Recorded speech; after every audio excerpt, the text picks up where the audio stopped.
The DP addressed the country about the new formation of U.D.A. and his aborted trip to Uganda. Thank you. Thank you very much, ladies and gentlemen. Asanteni sana. Ladies and gentlemen, thank you very much for finding time. I want to welcome the membership of the fourth estate, our press teams. Karibuni sana katika makao haya ya naibu wa rais wa Jamhuri ya Kenya. And by way of beginning, we have concluded the parliamentary group meeting for the Hustler Nation movement that encompasses members of parliament from different political parties that have now converged as members of one parliamentary group meeting. We have discussed a myriad of issues. We have discussed about our political formation, the United Democratic Alliance. We have discussed on parliamentary business that is currently before the House and that we intend to sponsor and support going forward. We have discussed matters of national importance.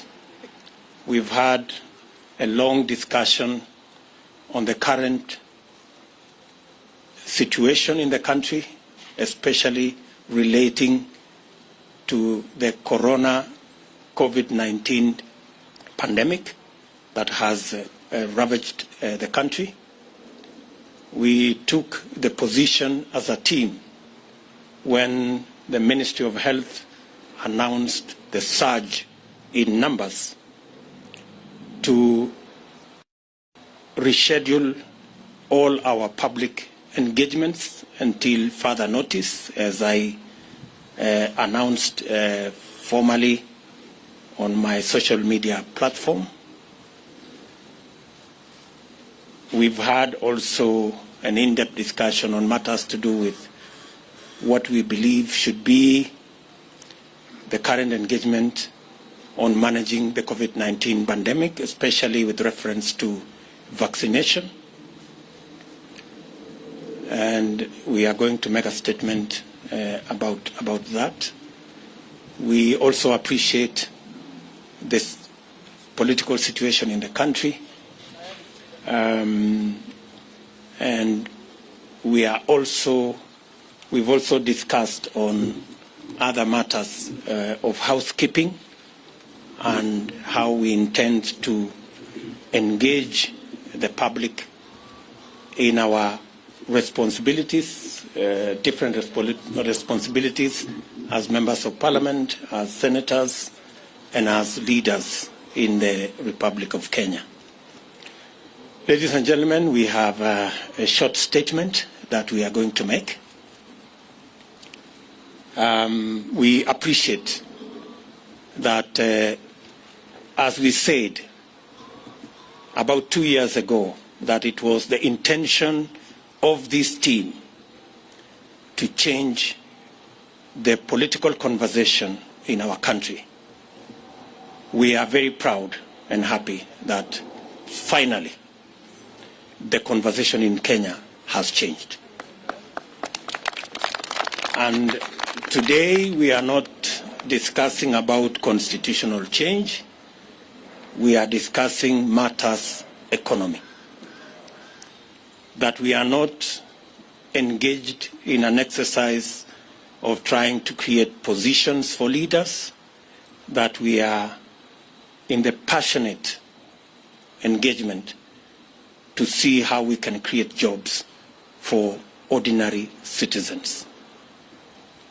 That today in Kenya, the conversation is not about leaders and what is in it for them in the next political dispensation. The discussion is what is in it for Mama Mboga, the Boda Boda Kais, the ordinary people in Kenya.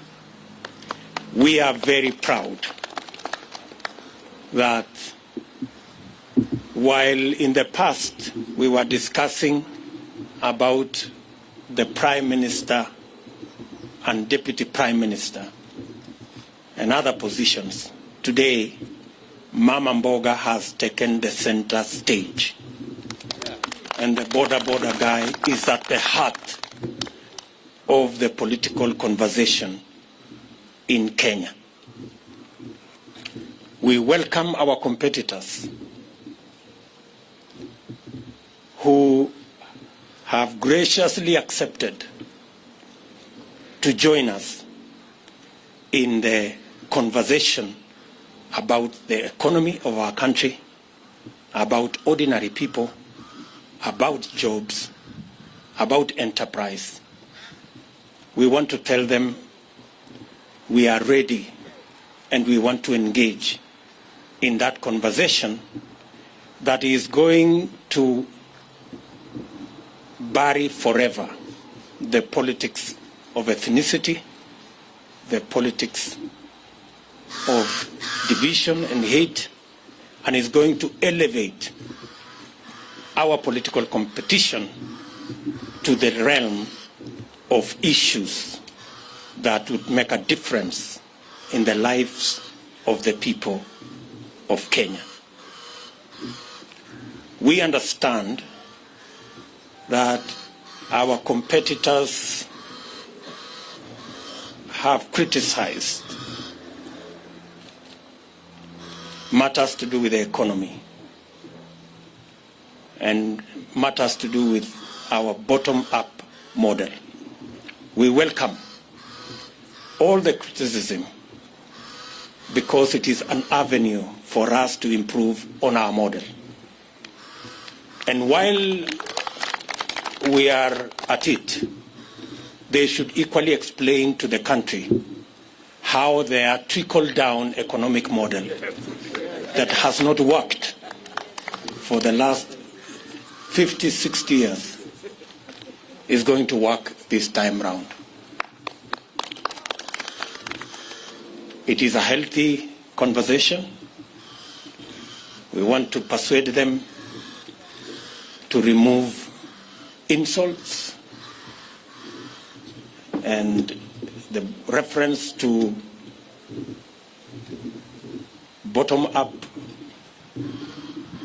or bottoms-up liquor competition or anatomy of different parts of the body. We should get rid of those insults.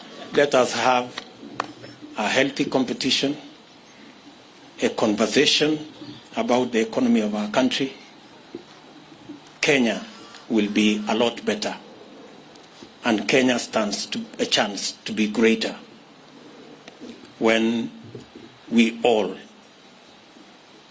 engage in issues, especially on the bottom-up economic model, to lift the millions of citizens of our nation that today either are jobless or are hustling, or farmers and pastoralists and herders who are on food relief.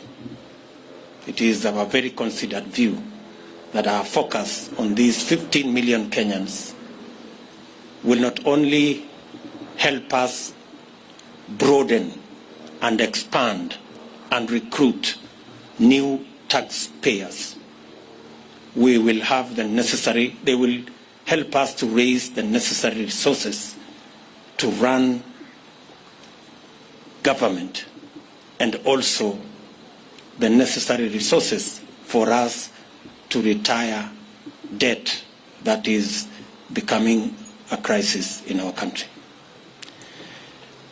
I do not wish to say more than that. let me now request, starting with Alice Wahome, to begin our statement. Alice. Yeah, thank you. Thank you, Your Excellency. Members of the press, this is a written statement signed by all the members that are present for this press conference. I'll start.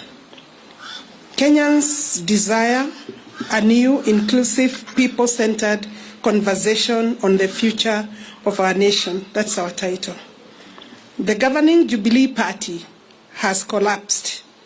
The opposition NASA coalition has disintegrated. The Hasra nation has found a new home in the United Democratic Alliance. We welcome all Kenyans who desire a greater future to join us in the United Democratic Alliance. In 2017, Jubilee was elected by an overwhelming majority on the platform of the Big Four agenda that was anchored on the success of the party's first term. Subsequently, a merger of the governing party and the opposition coalition was occasioned by the handshake that was presented ostensibly as a framework for peace and economic growth. Kenyans initially welcomed this development and hoped that the promise of a peaceful environment would facilitate the implementation of the Big Four agenda and enable the Jubilee administration to continue with its development plan. That was never to be. I will now call Soipan to continue with the statement.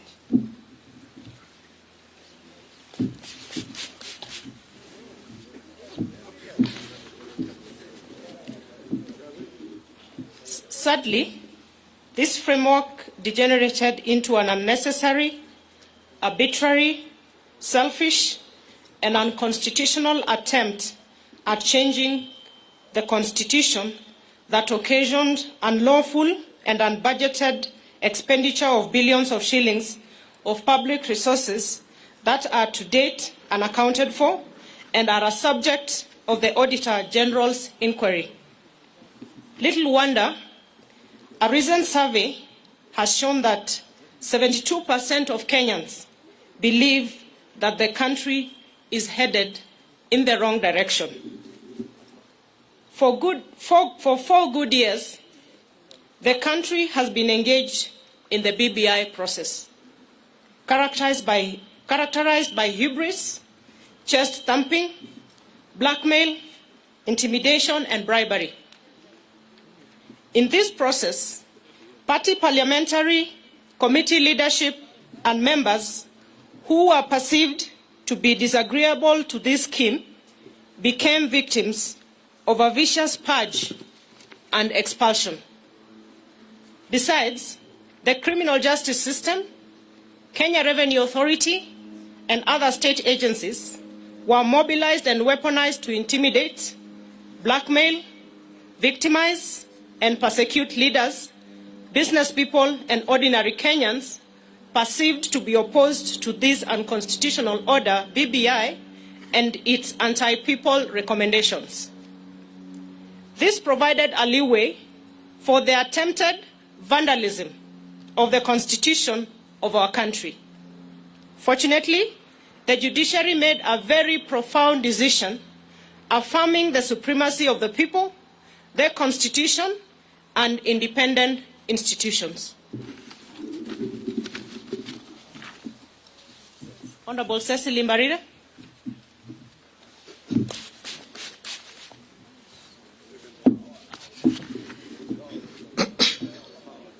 Regrettably, the NASA coalition, its principals, and their Jubilee collaborators took the government hostage, hijacked its agenda, and, one, completely destroyed the governing Jubilee Party and dismembered the entire opposition coalition.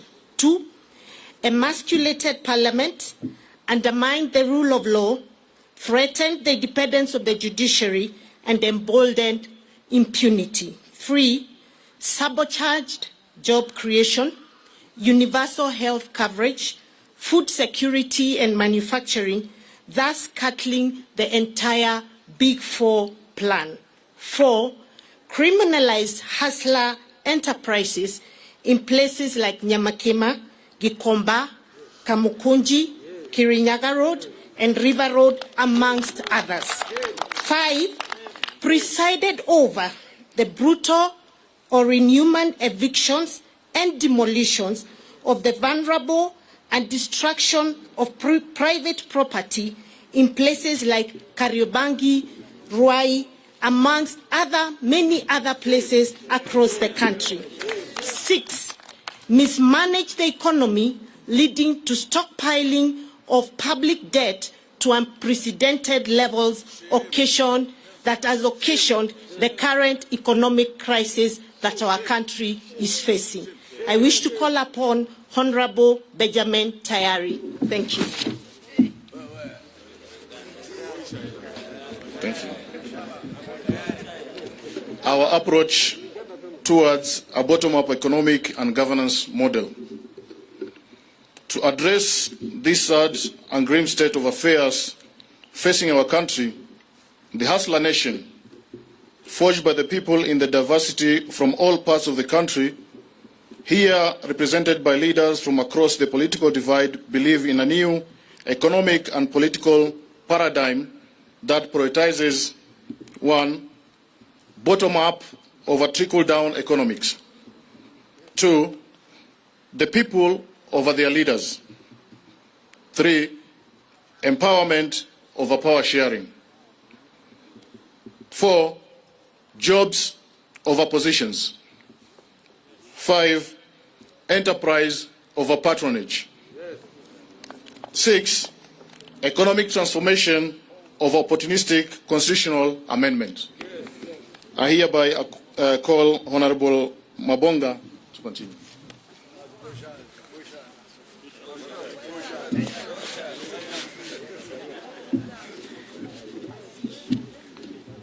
Focused on this new paradigm and through a bottom-up economic and governance model, it's possible to enable the over 15 million Kenyans at the bottom of the pyramid to be active and meaningful participants in the economy through deliberate 1, public/private labor-intensive investment framework to create jobs. 2, financing instruments and mechanisms to spur, promote and empower hustler enterprises such as Mama Mboka, hawkers, bodabodas, artisans, artists, among others.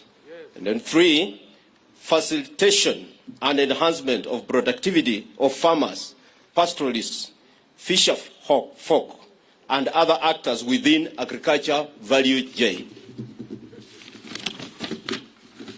Number 4, implementation of manufacturing and industrial program that prioritizes cottage industries as a multiplier of national productivity. In the meantime, we will continue sponsoring and supporting people-centered legislation and policies that entrench the objectives of bottom-up economic and governance model, and we will also sensitize the public to remove what is in the heads of the majority. May I take this opportunity to invite the leader of majority, Hon Aden Duale, the man of all seasons.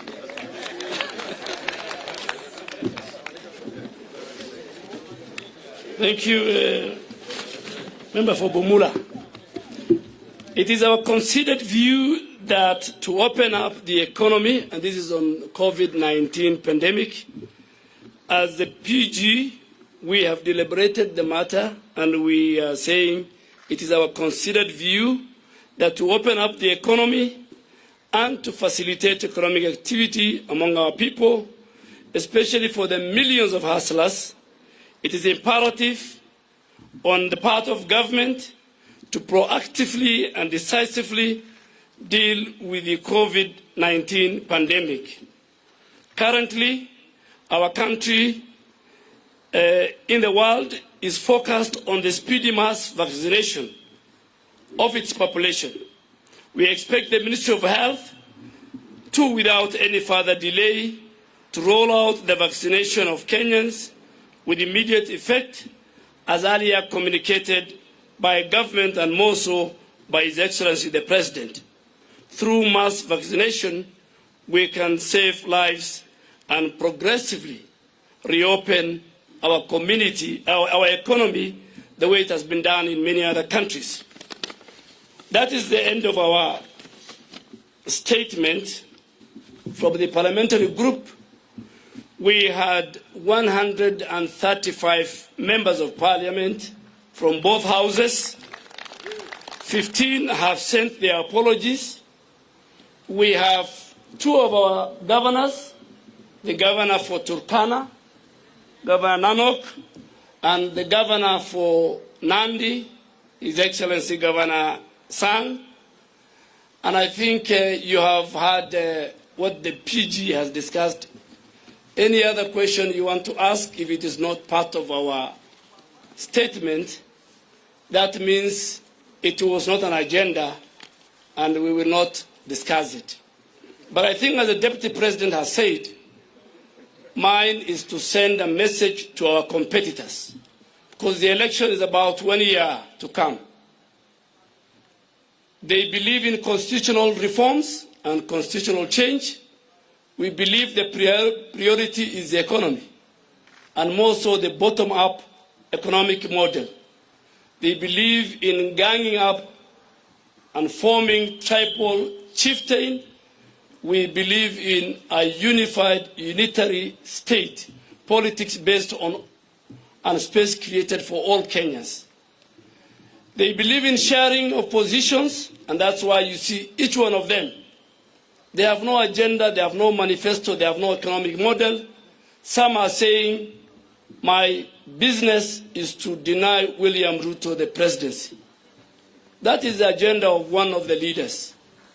Another one is so busy with trying to revive NASA and Oka Kenya. So we are saying our manifesto, our agenda is very clear, and we want them also to put in place why the bottom-up model is not good for Kenya, but the trickle-down model that we have lived with since independence is better than what we have.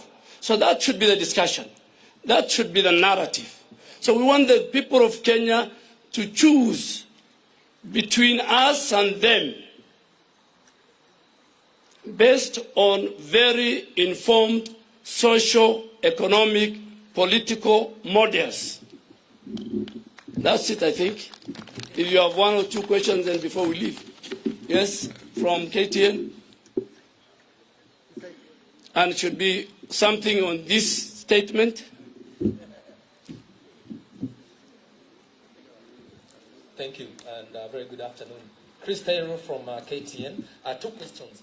One, from your statement, you seem to be people who are not happy with the Jubilee Party that most of you members of parliament were voted in. And to an extent of the juniors going ahead, even frustrating the second person in command in the country. Then one would ask, why not call it a day and you all resign, and I can see you have a formidable team, and go to the ground and let me help you for votes. The second question, the second question, I would like to know the issue to do with PEP, the People's Empowerment Party. There have been reports that there have been some wrangles between PEP and U.D.A, especially in the Mount Kenya region.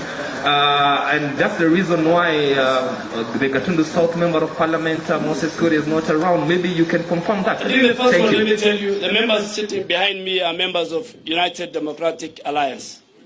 We are in Jubilee normally, but the current and the future party of ours is U.D.A. So any other party we will not discuss. And I think, too, we will not discuss about the person and the institution of the Deputy President. That was not part of our discussion as a PG. Any other question? My friend from NTV. Thank you so much.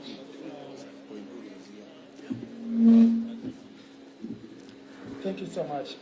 And just before you ask, on PEP, the only member on PEP, who is a hustler from the Hustler Nation, is here and is part of our PG. And is here. Please. Thank you so much, Seth Olale, NTV. Just to ask if U.D.A. is working with its affiliates, TSP, Chama cha Kazi, and also you've said, a bit of majority have said that, you know, you're either with us or not with us, but are you open as U.D.A.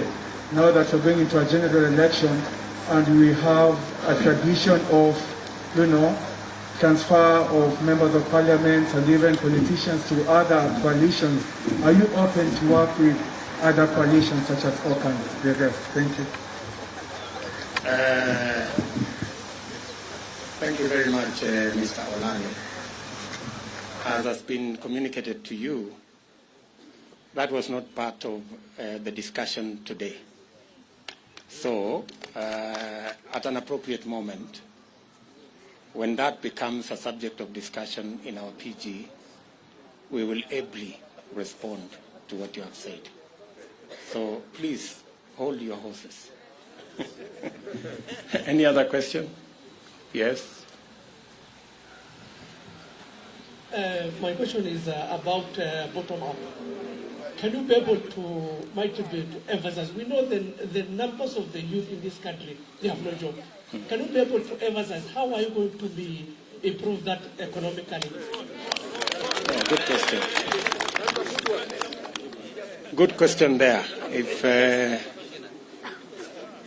amongst the 15 million people at the bottom of the pyramid is about 4 million jobless Kenyans, it is our considered position that through policy change in investments, by investing not in capital-intensive infrastructural programs, rather investing in labor-intensive infrastructural programs, for example, housing,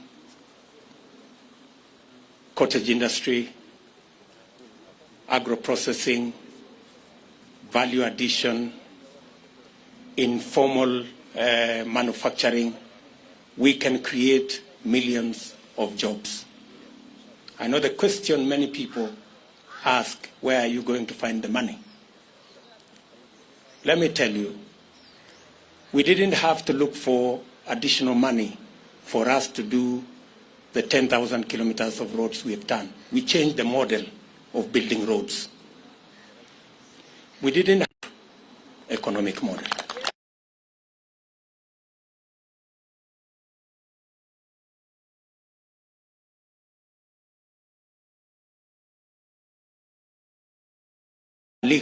We are not guests in any place.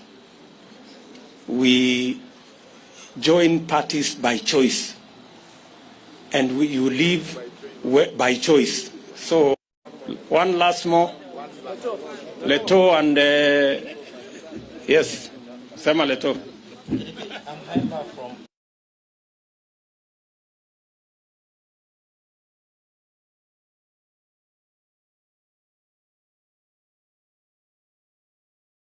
Since you were not in the room where I made that statement, maybe I will recommend.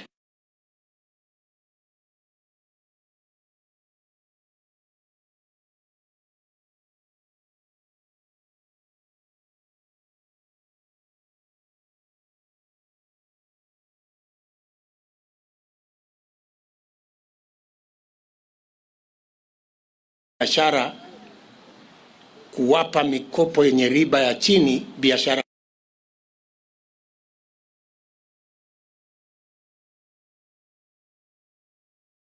completely kukopa madeni, kwa sababu tutakuwa na pesa ambayo sisi wenyewe kwa kuzalisha uchumi wetu nyingi, na itatuwezesha kuendesha serikali yetu bila ya kwenda kutafuta mikopo. The big crisis of debt by making sure we have more Kenyans brought into the tax paying bracket, because we have enabled either them to get jobs or their enterprises to grow.